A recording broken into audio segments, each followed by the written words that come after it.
देख रहे हैं अवाम के उठाए गए सवालात, हालत हाजरा पर तबसरों, तज्जियों, खबरों पर मुहित प्रोग्राम न्यूज लाइन रिदा सैफी के साथ।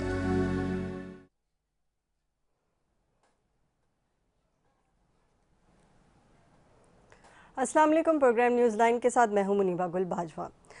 मुज़ाकरात और आज फिर जो है हम देख रहे हैं कि मुज़ाकरात की बाज़गश सुनाई दे रही है। सियासतदान जो है वो फिर बेतुके बयानात दे रहे हैं एक दूसरे के ख़िलाफ़, जैसे हमने रिवायती सियासत में हम देखते आ रहे हैं। जमहूरी मुल्कों में सियासी पार्टियों के दरमियान मुज़ाकरात भी होते हैं, डेडलॉक भी होते हैं, मगर बदकिस्मती से पाकिस्तान में मुज़ाकरात को जो है एक तमाशा बना दिया जाता है। PTI रहनुमा बैरिस्टर सैफ का कहना है कि नवाज शरीफ इमरान खान से मुज़ाकरात के लिए कोशिशें कर रहे हैं, जबकि मुस्लिम लीग रहनुमा ख्वाजा आसिफ ने कहा है कि पार्टी इजलास में किसी किस्म के मुज़ाकरात की कोई बात नहीं हुई है।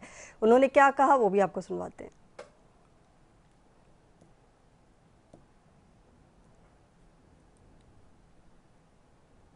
इसके अलावा कोई वहाँ पे जो है सियासी बात जो है अदरवाइज सभी दूसरे पार्टियों के साथ या मुज़ाकरात के मुतल्लिक़ जो है।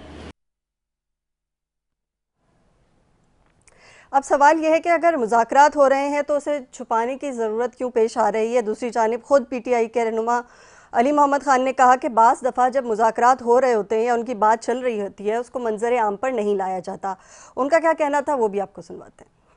अब कहने का मतलब ये है कि आप ये कह रहे हैं कि कोई पेशरफ नहीं है। बाज़ औक़ात बात हो रही होती है, लेकिन जब तक हल नहीं होता तब तक आपको कोई रिजल्ट नजर नहीं आ रहे होते। आप क्या समझते हैं इतनी बड़ी जमात, आप ये कह रहे हैं, आप ये कंफर्मेशन दे रहे हैं कि किसी तरीके से PTI की एस्टैब्लिशमेंट से बातचीत हो रही है?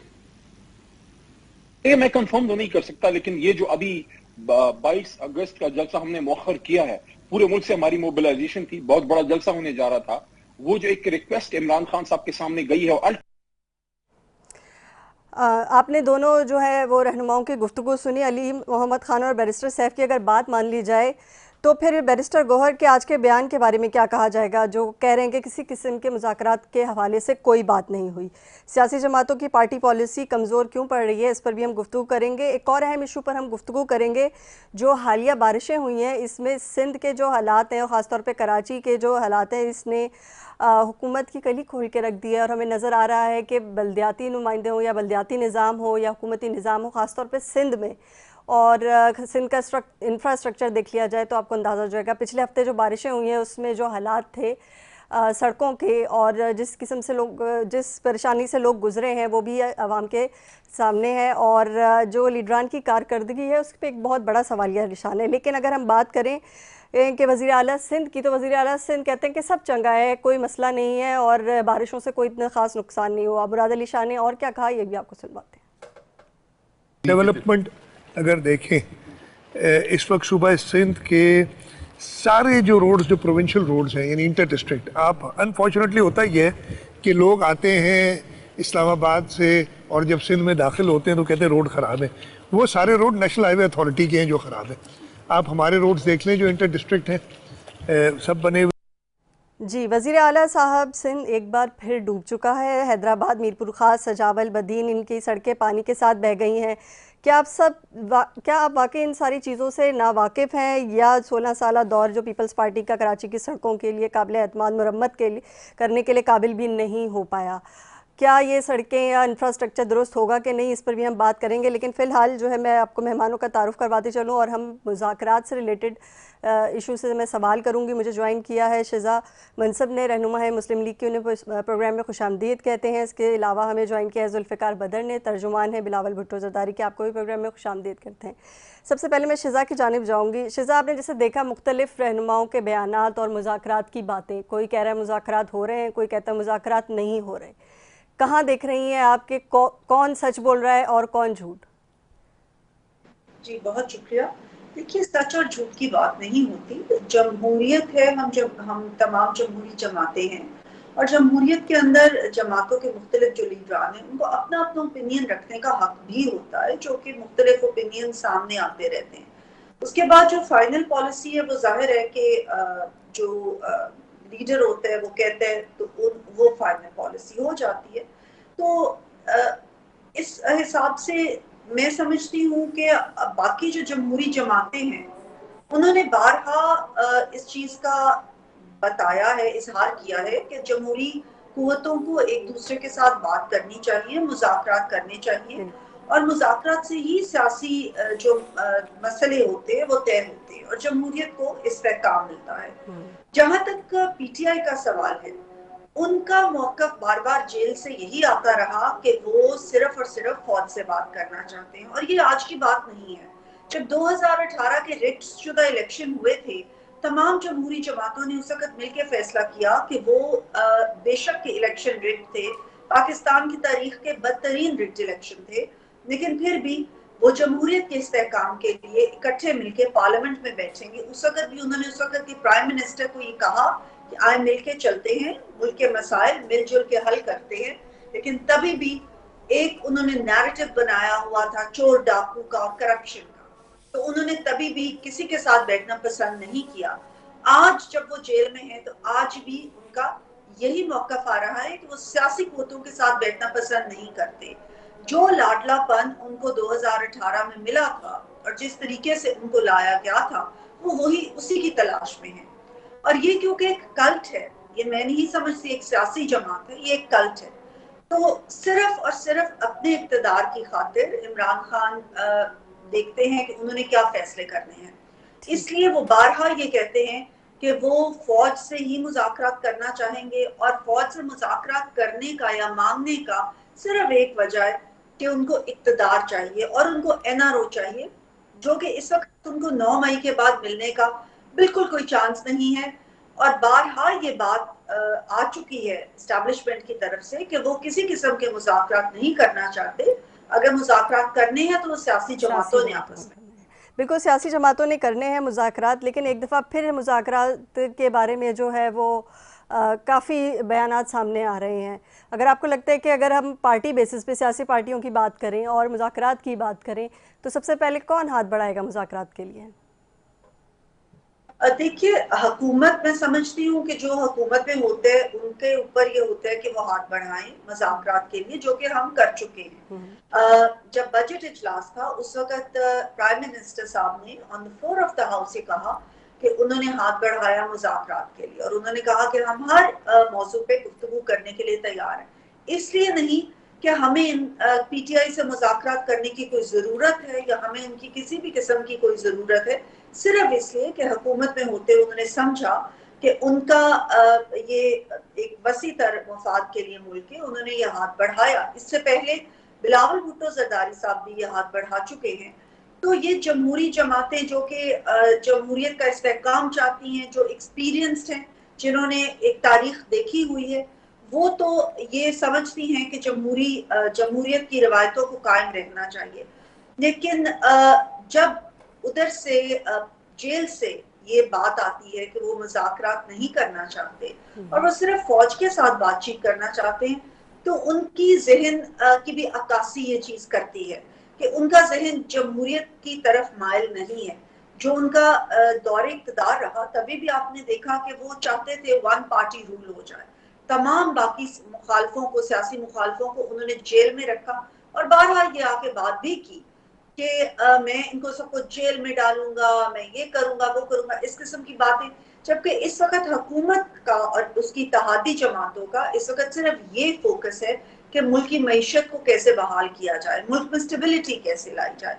और इस स्टेबिलिटी की खातिर हमने ये कहा और ये ऑफर भी किया कि मुज़ाकरात करें, लेकिन अगर पीटीआई का जहन सिर्फ इंतशार की तरफ है, सिर्फ बदअमनी की तरफ है, तो फिर ये उनका अपना आउटलुक है। अच्छा, मैं जुल्फ़िकार बदर साहब से भी पूछना चाहूँगी कि आपने सुना होगा कि अभी आपने देखा कि मुख्तलिफ रहनुमा क्या बात कर रहे थे मुज़ाकरात के मुतालिक। कोई कह रहा है मुज़ाकरात होने जा रहे हैं, कोई कह रहा है कि पस पर्दा इस चीज़ की बात हो रही है, और एक रहनुमा तो ये भी कह रहे हैं कि मुज़ाकरात की बात हुई नहीं है किसी पार्टी इजलास में।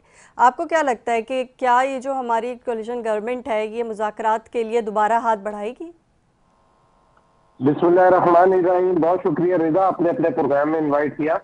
मैं तो ज़ाती तौर पे ये समझता हूँ, और हमारे पार्टी के रहनुमा है जनाब यूसुफ रज़ा गिलानी साहब, उन्होंने भी शहबाज शरीफ साहब को कहा है कि आप इस पर पहल करें, आप इनिशिएट करें। तो हुकूमत जब हुकूमतें वक्त होती है, उसको जो हेड कर रहे होते हैं ये उन्हीं के ऊपर फर्ज होता है और उन्हीं का मैं समझता हूँ कि उनको इनिशिएट करनी चाहिए कि तमाम political forces, political stakeholders, political parties, उनके जो पार्लियामेंट में बैठे या पार्लियामेंट से बाहर है, उन तमाम को इनवाइट करके उनके साथ बातचीत का दरवाजा खोले, एक विंडो ऑफ डायलॉग ओपन करे और इसमें शहबाज शरीफ साहब को इनिशिएट करके पहल करनी चाहिए। और गिलानी साहब आज इस बारे में अपना जो है वो एक दे चुके हैं अपना बयान। अच्छा जुल्फ़िकार साहब, मुझे एक तो मैं मुनीबा गुल बाजवा इस वक्त जो है वो मेज़बानी के फ़राइज़ अंजाम दे रही हूँ न्यूज़ लाइन में, रिदा सैफ़ी की जो है तरबियत नासाज है।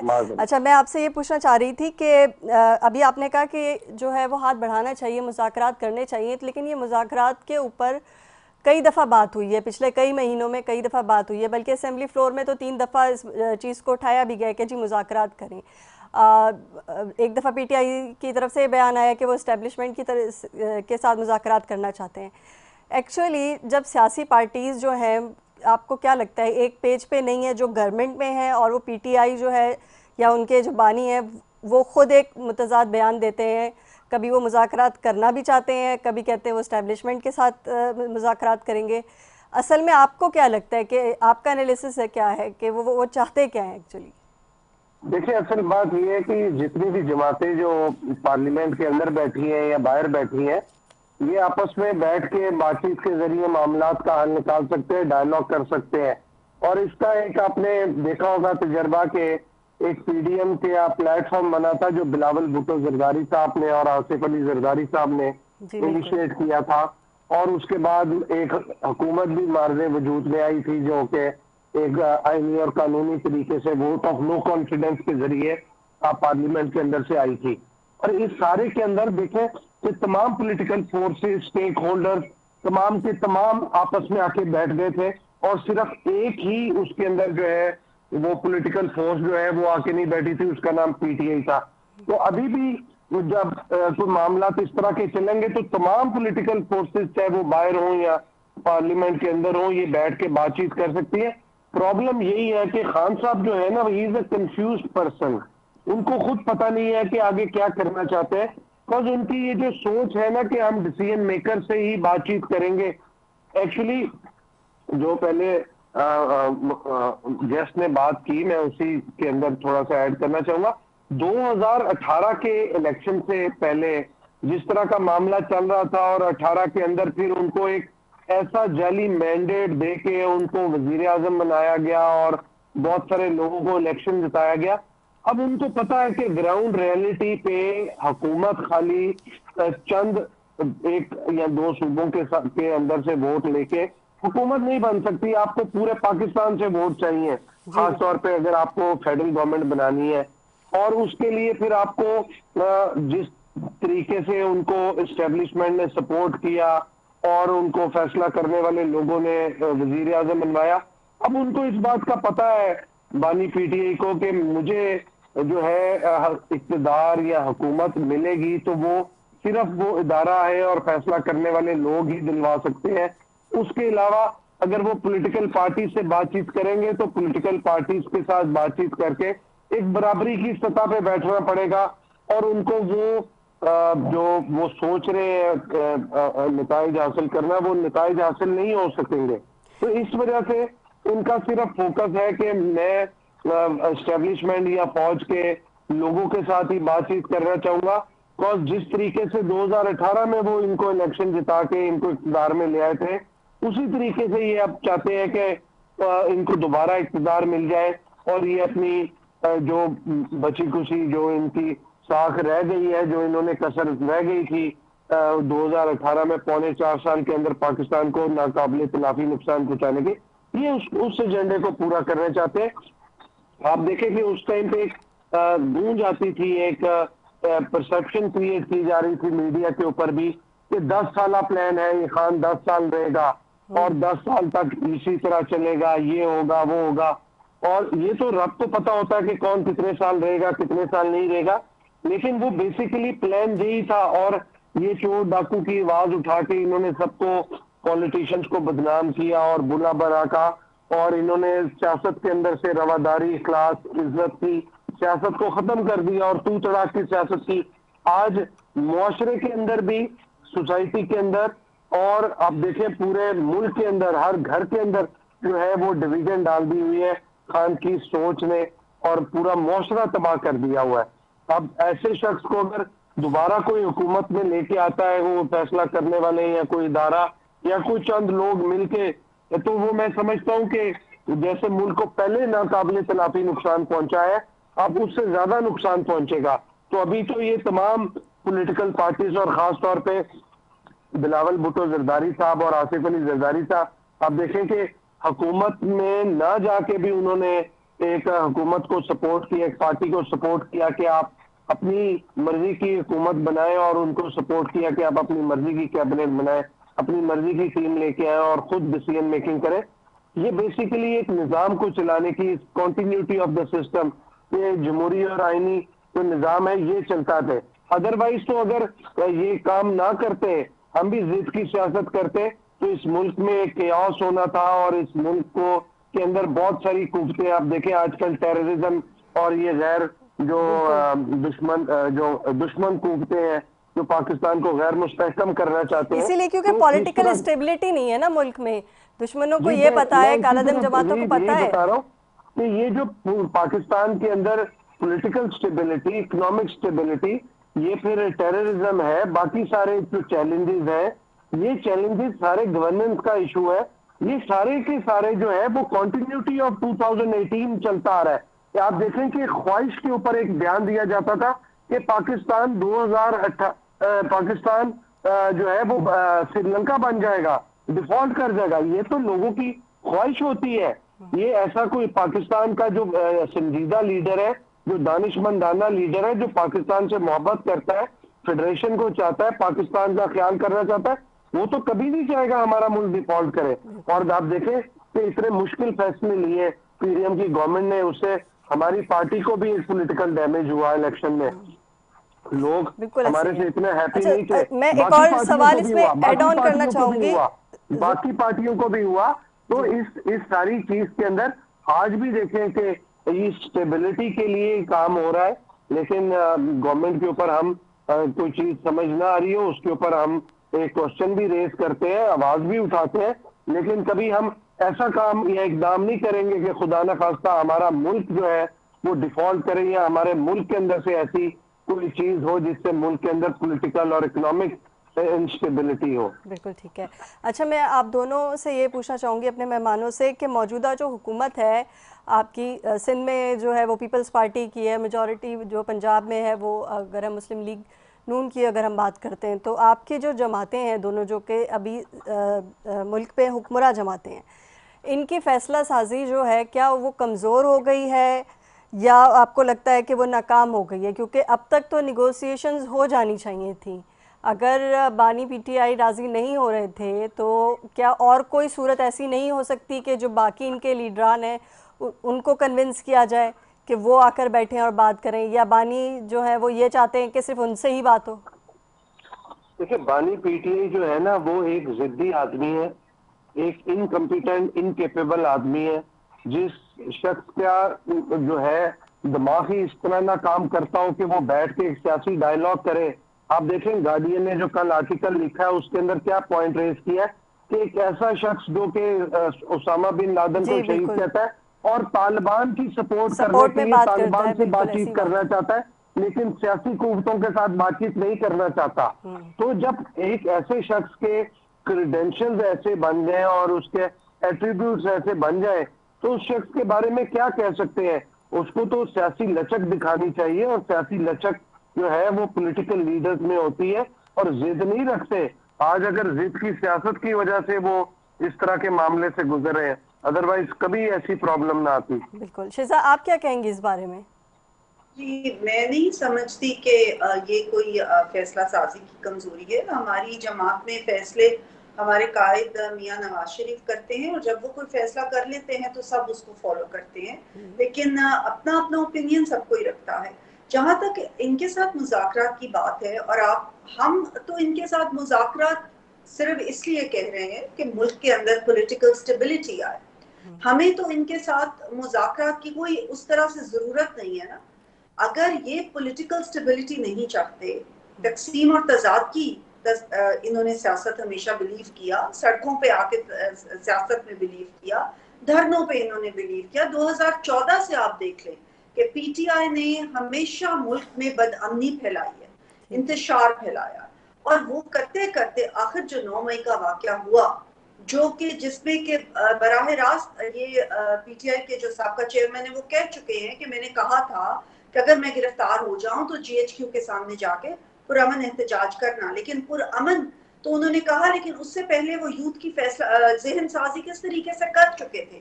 जमान पार्क में बैठ के किस तरह से कहा जाता था कि इमरान खान रेड लाइन है, ये रेड लाइन क्रॉस हो गई तो, और जितना ज्यादा कोई बोलता था, जितना ज्यादा कोई इस किस्म की इंतशार भरी बातें करता था, उसको वो उतनी ज्यादा अपने करीब लाते थे और उतनी ज्यादा शाबाश देते थे। तो उसके बाद ये जो यंग लोग थे जिनकी जहन साजी कर दी गई थी, जब उनको कहा गया कि मुझे रेड लाइन समझो, और ये कहा गया कि ये जगह है जहां पे जाके तो एहतजाज करना है, तो कैसे ये मुमकिन था कि वो लोग पुरअमन वहां पे एहतजाज करते? जब उनको डंडे दे के भेजा गया था, जब उनको माचिसें दे के भेजा गया था, जब उनको इस किस्म की बताई गई थी चीजें। मेट्रो के ऊपर आप देखें, मेट्रो जलाई गई, दरख्त उससे पहले किस तरह से जलाए गए, जब रेडियो पाकिस्तान पे हमला हुआ तो शाबाशें दी गई। तो फिर ये सारी चीजों के बैकग्राउंड में कैसे समझा जा रहा था कि ये पुरअमन एहतजाज होगा? और इस किस्म का एक शख्स जिसने कहा कि यू टर्न लेना तो एक बड़े लीडर की निशानी होती है, उसके ऊपर कौन एतबार कर सकता है? कौन ये समझ सकता है कि वो आज जो बात करेगा कल उस पर कायम नहीं रहेगा या रहेगा? आपने देखा कि उन्होंने कहा कि पहले कहा कि न्यूट्रल नहीं होना चाहिए फौज को, किस किस किस्म के अल्फाज उन्होंने इस्तेमाल किए जो कि मैं इस्तेमाल भी नहीं, रिपीट भी नहीं करना चाहती।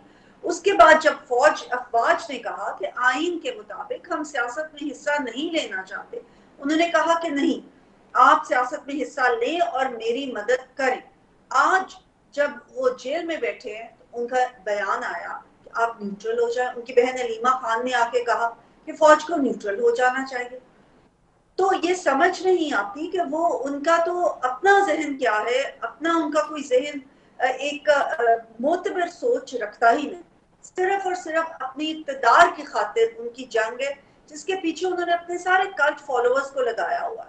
तो इसलिए हमारा इंटरेस्ट मुज़ाकरात करने में सिर्फ और सिर्फ इतना है कि मुल्क में सियासी इस्तेहकाम आ जाए, और जो ये बार बार अपने बयानात से और अपने धरनों से या अपने जुलूसों से मुल्क में अदम इस्तेहकाम लाने की कोशिश करते हैं, उसको कम किया जाए। अच्छा, ख्वाजा आसिफ ने अभी रिसेंटली जो बयान दिया था, उन्होंने कहा कि पार्टी सदर जो है नवाज शरीफ की सदारत में जो इजलास हुआ था उसमें कोई बात नहीं हुई कि सियासी मामलात पे कोई गुफ्तगू नहीं हुई इसके ऊपर के मुज़ाकरात होने चाहिए कि नहीं होने चाहिए, और उन्होंने कहा कि मुस्तरद कर दिया इन ख़बरों को मुज़ाकरात की। और उन्होंने मज़ीद ये कहा कि अभी माहौल जो इस वक्त वो साजगार नहीं है, पीटीआई जो है जब तक 9 मई के वाक़यात पे माफ़ी नहीं मांगेगी तब तक मुज़ाकरात नहीं होंगे।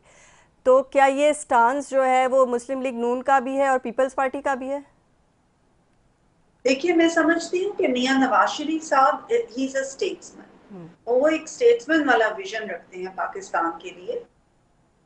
वो जब 21 अक्टूबर को वापस आए, उन्होंने अपने एक जमे गफीर उनको जो लेने के लिए आया था, उनके साथ उन्होंने जो खिताब किया उसमें भी उन्होंने किसी मुखालिफ शख्स की कोई बात नहीं की, उन्होंने सिर्फ अवाम की बात की और उन्होंने अवाम की खातिर अपना विजन बताया कि अवाम को किस तरीके से रिलीफ दी जा सकती है, जो कि एक ही उनका है। और आज भी वो यही बात करते हैं, प्राइम मिनिस्टर साहब से भी और सीएम साहिबा से, मरियम नवाज शरीफ साहिबा से भी, कि किस तरीके से अवाम को रिलीफ दें, अवाम के लिए सोचें। तो उस लार्जर विजन को मद्देनजर रखते हुए मियां नवाज शरीफ साहब का ये विजन है कि तमाम सियासी कुव्वतों को आपस में बातचीत करनी चाहिए।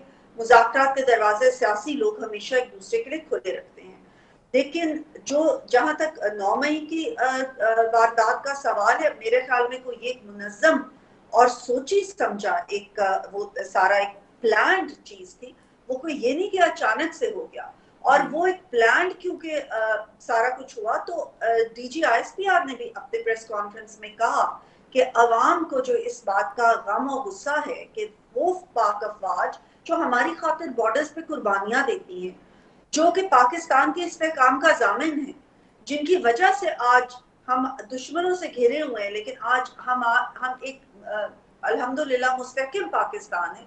तो उनकी तनसीबात पे हमला करना और हमारे शोहदा की जो यादगारें हैं उन पे हमला करना, तो ये पाकिस्तान की आवाम से माफी मांगनी चाहिए इनको, और ये कम से कम इनको इज़हार नदामत तो करना चाहिए कि इन्होंने जो किया वो उस पे अपनी शर्मिंदगी का इजहार तो करें। जुल्फ़िकार तो वज़ीर साहब, आप क्या कहेंगे इसके ऊपर कि पीपल्स पार्टी का मौक़िफ़ क्या है 9 मई के वाक़यात पे? देखिए, पीपल्स पार्टी का तो मौक़िफ़ पहले दिन है कि 9 मई के ऊपर जो है वो जिस ने इसके अंदर शमूलियत की है, ऐसा इकदाम किया है, उसको तो माफी देनी नहीं चाहिए, उसकी एक एग्जाम्पल सेट करनी चाहिए।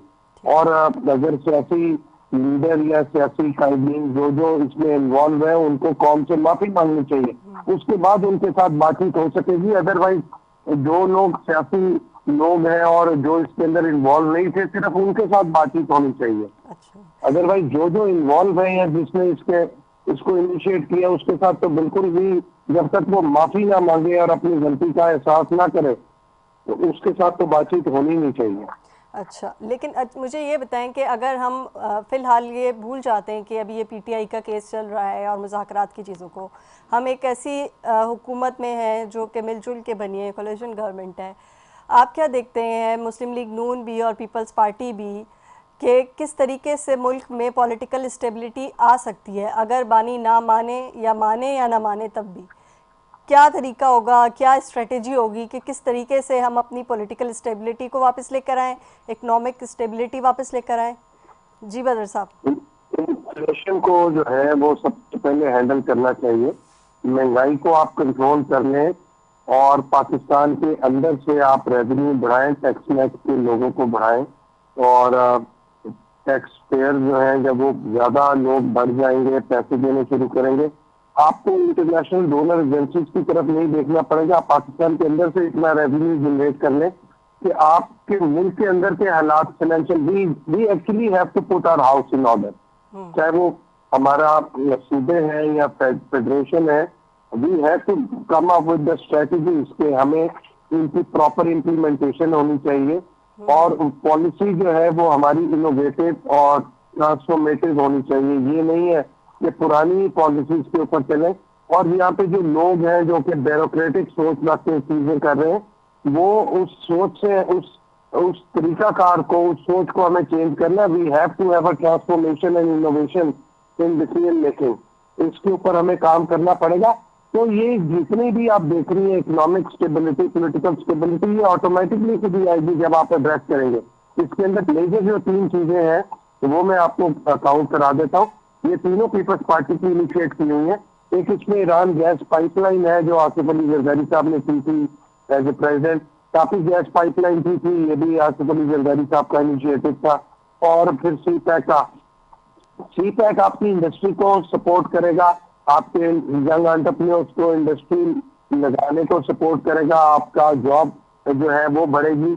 और जो आपकी एग्जिस्टिंग इंडस्ट्री है, ईरान गैस पाइपलाइन और तापी गैस पाइपलाइन, आपकी एग्जिस्टिंग इंडस्ट्री को सस्ती गैस मिलेगी, उस सस्ती गैस से आपको बिजली सस्ती मिलेगी, आपका जो एक्सपोर्टर है वो कंपेटिटिव रेट पे प्रोडक्ट एक्सपोर्ट करेगा इंटरनेशनल मार्केट में, वहां से फॉरेन रेमिटेंस आएगी। ये तो सारी चीजें जुल्फ़िकार साहब आइडियल बता रहे हैं, लेकिन रियलिटी में तो ऐसा नहीं है। सिंध की आवाम से पूछिए, आप कराची मैं आपको बताता हूँ, देखिए ये आइडियल नहीं है, ये पाकिस्तान की रिक्वायरमेंट है। ये 2013 में इनिशिएट की गई थी, आज 2024 है। 2013 में पीपल्स पार्टी की जब गवर्नमेंट खत्म हुई, उसके बाद ये आप देखें कि 2022-23 तक, जब तक ये इलेक्शन से पहले, बिल्कुल इलेक्शन से पहले तापी गैस पाइपलाइन शहबाज शरीफ साहब ने जो है वो दोबारा उसको इनिशिएट किया और उसको रिवाइव किया। बिकॉज इसके अंदर शायद मेरी जो इंफॉर्मेशन है, इसमें तुर्कमेनिस्तान, इंडिया, अफगानिस्तान सबका जो है वो डॉक्यूमेंटेशन पूरी हो गई थी। सिर्फ इंडिया की थी, लेकिन फिर बाद में इंडिया जो है वो रोल बैक हो गया। उसने कहा कि हमें कुछ सिक्योरिटी खदशात हैं। मैं शिजा से पूछना चाहूँगी, शिजा क्या स्ट्रेटेजी होनी चाहिए, किस तरीके से पॉलिटिकल स्टेबिलिटी और किस तरीके से इकोनॉमिक स्टेबिलिटी आ सकती है पाकिस्तान में? कोई स्ट्रेटेजी बनाई है मुस्लिम लीग नून ने? देखिए, हमारी गवर्नमेंट का जो फोकस है वो सबसे पहले मईशत की बहाली है, और ठीक है। इसी से ही स्टेबिलिटी आएगी। और आपने देखा कि ऑलरेडी जो इंटरनेशनली रिनाउंड कुछ ऐसे हैं एजेंसीज जिन्होंने कि अब हमारी इंडिकेटर्स को बेहतर कर दिया है। फॉर एग्जांपल, मूडीज ने हमारी क्रेडिट रेटिंग को बेहतर किया है, फिच ने हमारी क्रेडिट रेटिंग को बेहतर किया है, और अब आप देखें कि पिछले 3 साल का सबसे इस वक्त इन्फ्लेशन रेट कम 9.6%। अगस्त का जो इन्फ्लेशन रेट आया है वो 9.6% आया है। तो आप देखिए कि बहुत बड़ी बात है कि कहाँ 27% से पिछले 3 साल के अंदर आज 9.6 सिंगल डिजिट में आ गया है। उसके बाद आप ये देखें कि पेट्रोल की कीमतें जैसे ही कोई हम देखते हैं तो कम करने की कोशिश करते हैं। शहबाज शरीफ साहब खुद इंटरेस्ट लेके ये कोशिश कर रहे हैं कि गवर्नमेंट की राइट साइजिंग हो। उस हवाले से 6 मिनिस्ट्रीज पे काम करना शुरू कर दिया है, जिनमें के वो मिनिस्ट्रीज अगर वो उनकी डेवोल्यूशन हो चुकी है तो उन मिनिस्ट्रीज को खत्म किया जा रहा है। अगर कोई ऐसी चीजें हैं जो कि 2 जगह पे चल रही है, या कोई ऐसे मिनिस्ट्री से रिलेटेड महकमे जो कि सही तरीके से काम नहीं कर रहे, उनकी जरूरत नहीं है, उनकी भी राइट साइजिंग हो रही है ताकि गवर्नमेंट अपने खर्चे कम से कम करे। और यही चीजें पंजाब में भी होंगी ताकि इस किस्म की राइट साइजिंग करके टैक्स नेट को बढ़ा के और हम अपनी मईशत को जब बहाल करेंगे तो तभी पाकिस्तान जो है वो सही तरफ चलेगा, जो कि अल्हम्दुलिल्लाह अब हमने चलना शुरू कर दिया है। अच्छा, और एक सवाल जो है अक्सर जब हम बाहर बातचीत करते हैं, जर्नलिस्ट ग्रुप से साथ बैठते हैं तब भी, या हम आवाम से बात करते हैं मुख्तलिफ शोज़ में, तो आवाम बड़ी नाला नज़र आती है और वो ये कहती है कि जब आप टैक्सों की बात करते हैं, आपने बिजली के बिल तो वैसे ही इतने ज़्यादा आ रहे हैं, लेकिन उसके अलावा उसमें आपने 10,000 किस्म के टैक्स लगाए हुए हैं। इवन जो है KMC का टैक्स लगा हुआ है कचरा उठाने का, तो क्या अगर वो कचरा उठाने नहीं आते तो हम KMC के ऑफिस के बाहर कचरा फेंकना शुरू कर दें? लोग इस तरीके से रिएक्शन दे रहे हैं, लेकिन जस्टिफाइड मेरा सवाल आप पूरा सुन लें। ये जो शिकवा है वो आगे बढ़ के ये हो जाता है कि जब आप टैक्स नेट की बात करते हैं कि जी टैक्स का जो एक नेट है उसके अंदर अशराफिया जो है वो जस्टिफाइबल टैक्स नेट नहीं देता, मतलब जस्टिफाइबल टैक्स नेट में नहीं है। अगर उसका टैक्स जो है वो 10 लाख रुपए तो वो किसी ना किसी तरीके से कम करवा के उसे 3 लाख या 4 लाख कर लेता है, विच इज़ नॉट जस्टिफाइबल। और एक जो मिडिल क्लास है, बिल्कुल वैसे हमारे यहाँ तो इंटरनेशनली भी अगर आप मुख्तलिफ रिपोर्ट्स पढ़ेंगे तो हमारी मिडिल क्लास जो है काफ़ी हद तक जो है वो अपने लिविंग स्टैंडर्ड से नीचे आ चुकी है, और उसकी एक बहुत बड़ी वजह ये जो है वो टैक्सेस है, मुख्तलिफ किस्म के टैक्सेस हैं। क्या जो 2 या 3% अशराफिया हैं उनका टैक्स नेट बढ़ाया नहीं जा सकता? उनका जो टैक्स ब्रैकेट है नेट का वो उसको नहीं बढ़ाया जा सकता, क्योंकि ये जो मिडिल क्लास है इसके ऊपर जो है वो बोझ कम हो जाए? देखिए, इस हवाले से एक तो इस चीज पे काम करना शुरू किया है गवर्नमेंट ने कि FBR को डिजिटलाइज किया जाए, ताकि जो एक हरासमेंट का एलिमेंट होता है या जो एक करप्शन का एलिमेंट होता है खत्म हो जाए। और दूसरा, आपने देखा कि अभी हम ये कोशिश कर रहे हैं कि प्राइम मिनिस्टर यही चाहते हैं कि जो तनख्वाहदार तबका है उस पर कम से कम बोझ डाला जाए। इससे कोई इनकार नहीं कि इस वक्त अवाम के ऊपर, चाहे वो बिजली के बिलों की मद में हो या टैक्सेस की मद में हो, मिडिल क्लास या उससे कम जो क्लासेस हैं, आम आवाम जो है उसके ऊपर बहुत ज्यादा बोझ है। और ये बोझ कम करने की हम कोशिश करें, एकदम से तो नहीं हो सकता, लेकिन इस तरफ ही गवर्नमेंट की पूरी ज्यादा से ज्यादा कोशिश है। अभी आपने देखा कि ताजिरों ने भी इस हवाले से हड़ताल की या सारा कुछ किया, लेकिन हम इस चीज पे अभी इंसिस्ट करना चाहते हैं कि जिसके जितने वसाइल हैं उसको उस वसाइल के हिसाब से टैक्स देना चाहिए।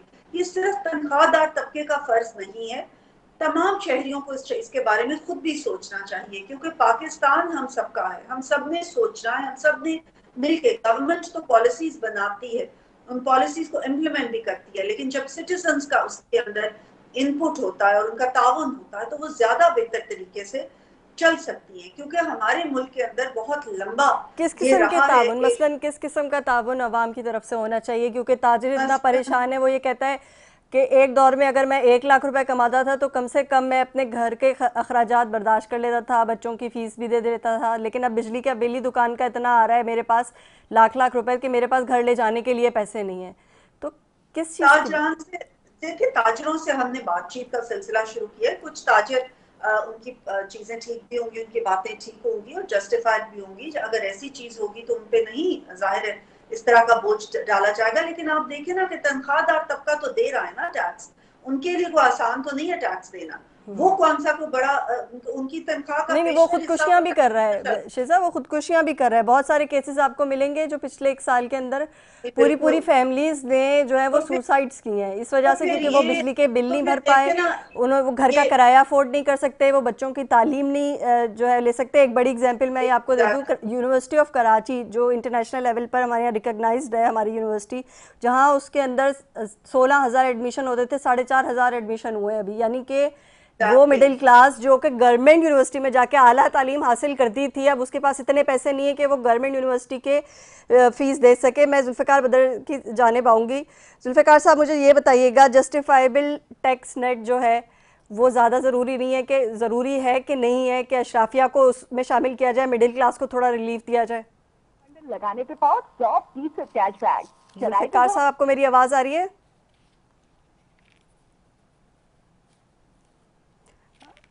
अच्छा शिजा, आप हम गुफ्तगू जारी रखते हैं। मेरे ख्याल से इनकी लाइन ड्रॉप हो गई है जुल्फ़िकार बदर साहब की।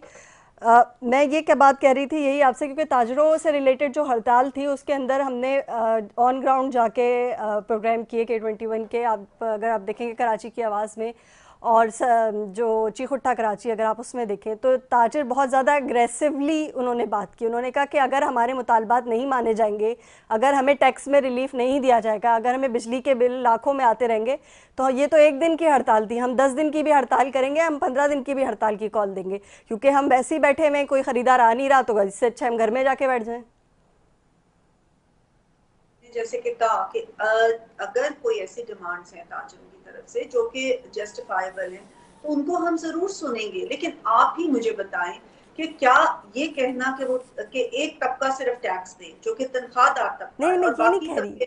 देखिए, तनख्वाहदार बेचारे की तनख्वाह क्या है? देखें, पंजाब में शायद अलग सिस्टम होगा, क्योंकि सबसे ज़्यादा आबादी वाला वो सूबा है। मैं सिंध की भी बात कर रही हूँ कि सिंध का एक मसला ये है कि अगर हम कराची में या इसके आसपास के शहरों की बात करते हैं जो डेवलप हुए हैं, वहाँ 25-30 हज़ार 35 हज़ार से ज़्यादा की नौकरी नहीं है नौजवानों के पास। और अगर वो फैमिली उसके साथ है तो वो किस तरीके से अपना किचन का जो है वो बजट निकालेगा, किस तरह वो रेंट पे करेगा, ये चीज़ें सोचने वाली चीज़ है ना। हम तो ये नहीं कह रहे कि जो है वो आप बिल्कुल छूट दे दें, भाई आप 600-700 यूनिट के ऊपर जो है वो कम कर दें पैसे, यानी कुछ मुनासिब तो करें। अगर एक तरफ आप वो आप दिखाते हैं कि जी 2 रुपये जो है वो पेट्रोल कम हो रहा है, तो आप जो है 10 रुपये जो है वो और टैक्स लगा देते हैं बिजली के बिल के ऊपर, ये तो कोई मैनेजमेंट नहीं हुई ना। नहीं, मैं इस बात से आपसे एग्री करती हूँ कि ये टैक्सेस बहुत ज्यादा और अवाम इनका बोझ नहीं उठाने के काबिल। लेकिन देखिए, प्राइम मिनिस्टर साहब ने एक 50 बिलियन की सब्सिडी दी है जो 200 यूनिट तक के सार्फिन जो इस्तेमाल करते हैं उनके लिए वो सब्सिडी होगी, जो कि 80% से ज्यादा हमारे मुल्क के जो सार्फिन है वो इतना ही, उनका 200 तक यूनिट इस्तेमाल होता है। आपको पता है ज्यादातर लोग, और वो भी गर्मियों के मौसम में जिससे पंखे चलते हैं, कूलर चलते हैं, उसमें प्राइम मिनिस्टर साहब ने ये सब्सिडी दी PSDP से निकाल के, जो कि तरक्याती फंड है। अब जाहिर है तरक्याती फंड भी बड़े जरूरी हैं, ये नहीं कि वो जरूरी नहीं है। अभी भी ये सिर्फ पंजाब की नहीं या सिंध की नहीं है, पूरे पाकिस्तान में आप देखें, अभी भी मेरा अपना जो इलाका है ननकाना साहब, उसमें कई ऐसे गाँव हैं जिनमें सूरज नहीं है, जिनके अंदर सड़कें नहीं है, जिनमें गलियां अभी कच्ची। मैं जुल्फ़िकार बदर से बिल्कुल चाहती थी कि उनसे कमेंट लूं, क्योंकि कराची का हाल जो हमने पिछले हफ्ते देखा है तो वो तो नाकाबिले बयान है। जिस कदर सड़कों की बुरी हालत थी और जिस तरीके से सीवरेज का निज़ाम था, लोग इतने परेशान हुए हैं कि आप सोच नहीं सकते। लगता है कराची बिल्कुल खंडर बन गया हुआ है। शायद वो अभी होते तो ज़रूर इस बात का वो जवाब देते। बहरहाल शिजा, आपका बहुत शुक्रिया प्रोग्राम में अपना पॉइंट ऑफ व्यू देने के लिए। जुल्फ़िकार बदर साहब, आपका भी बहुत शुक्रिया कि आपने प्रोग्राम में अपना पॉइंट ऑफ व्यू दिया। यहाँ मैं एंड में ये कहना चाहूँगी कि पॉलिटिकल स्टेबिलिटी के लिए और इकोनॉमिक स्टेबिलिटी के लिए ज़रूरी है कि सारी जमातें जो हैं वो एक पेज पर बैठकर बात करें। सिर्फ अपने लिए नहीं, सियासत के ऊपर बात नहीं करें, आप ये बात करें कि आवाम को रिलीफ किस तरीके से दिया जाएगा, अवाम की माशी हालत कैसे बेहतर हो सकेगी ताकि लोग खुदकुशियाँ ना करें, अपने बच्चों को मार के खुद ना मरें। इसी के साथ मुनीबा गुल और न्यूज़ लाइन की टीम को दीजिएगा इजाज़त। अल्लाह हाफ़िज़।